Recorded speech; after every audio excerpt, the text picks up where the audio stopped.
everyone to Silicon Dragon here in the Bay Area.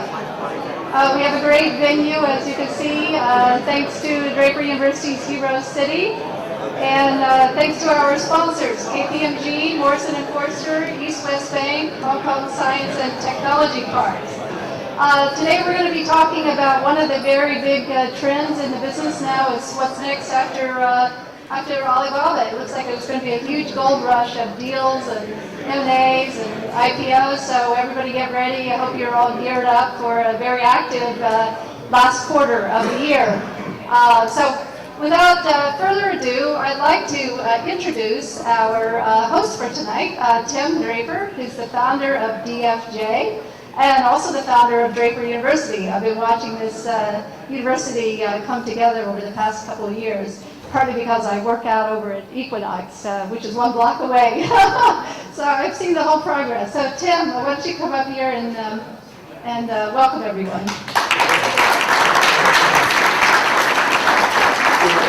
Or is it legs?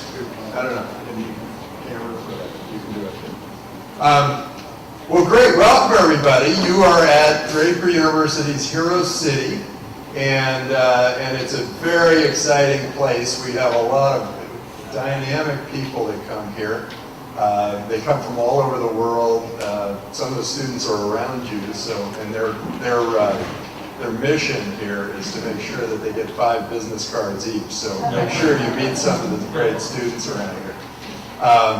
We've now had 5 sessions. This is our 6th, and we've taught about 250 people here, and they've come from 36 countries, and they have started 70 different companies, and we really felt like I set it up because somebody asked me, they told me that entrepreneurship can't be taught, so I figured out how would I teach entrepreneurship, and so it's a very different kind of school.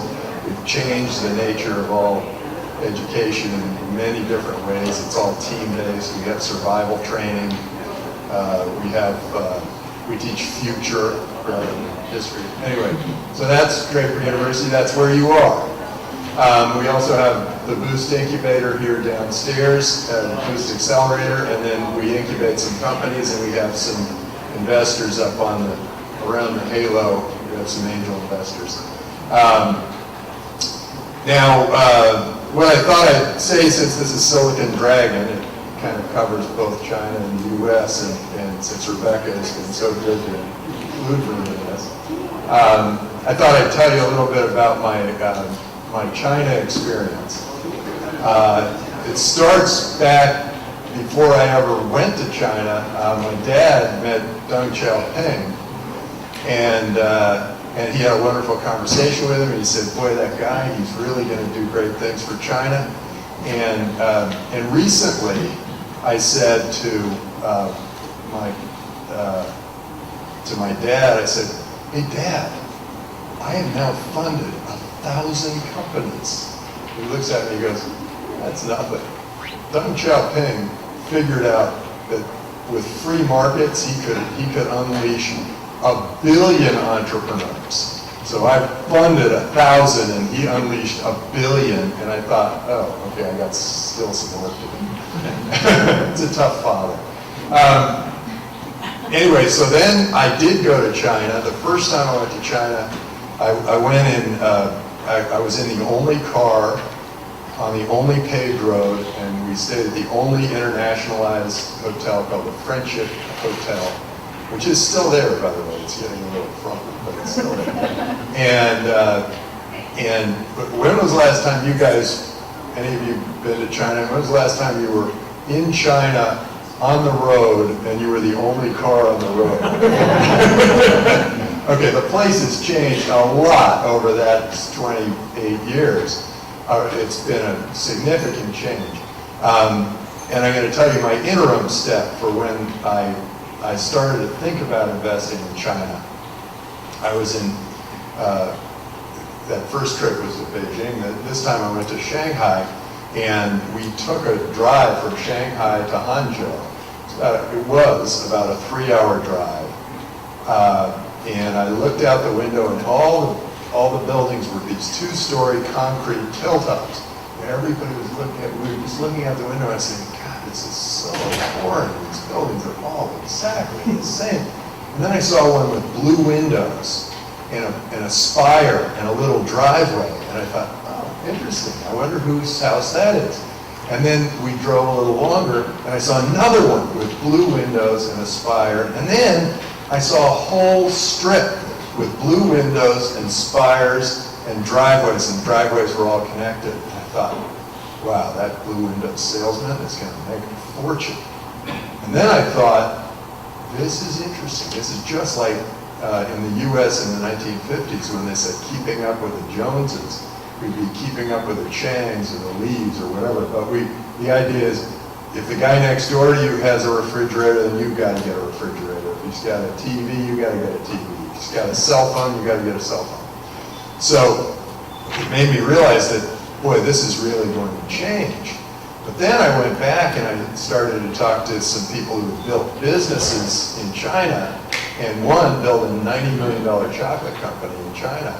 And I said, that's fantastic. Wow, chocolate to China is a huge opportunity. He said, no, the country nationalized it. The government just basically took it from them. And I thought, oh. But I went back to China and I talked to the Minister of Finance, and I had a wonderful discussion with him. And he said, well, you must invest in our country. And I said, I don't know about that.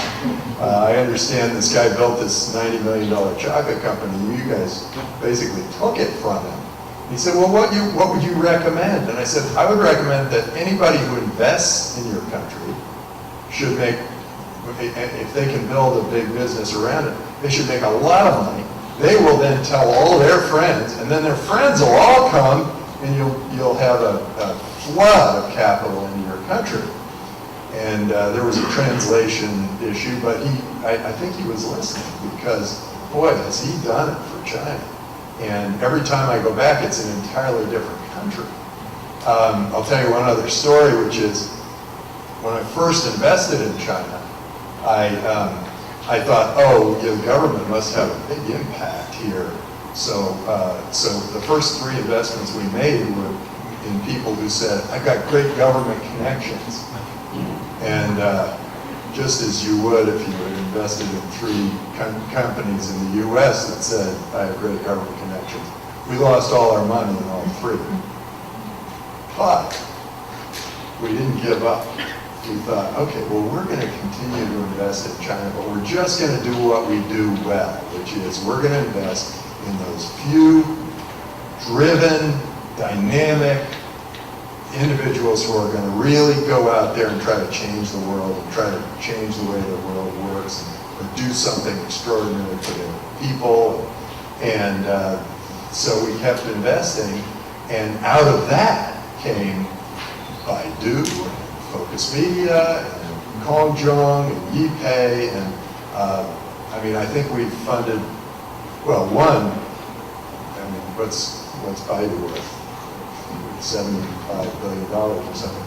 But I think 4 that have reached $1 billion in value, and that's pretty good. Our returns for China ended up being quite a bit bigger than our returns for the U.S.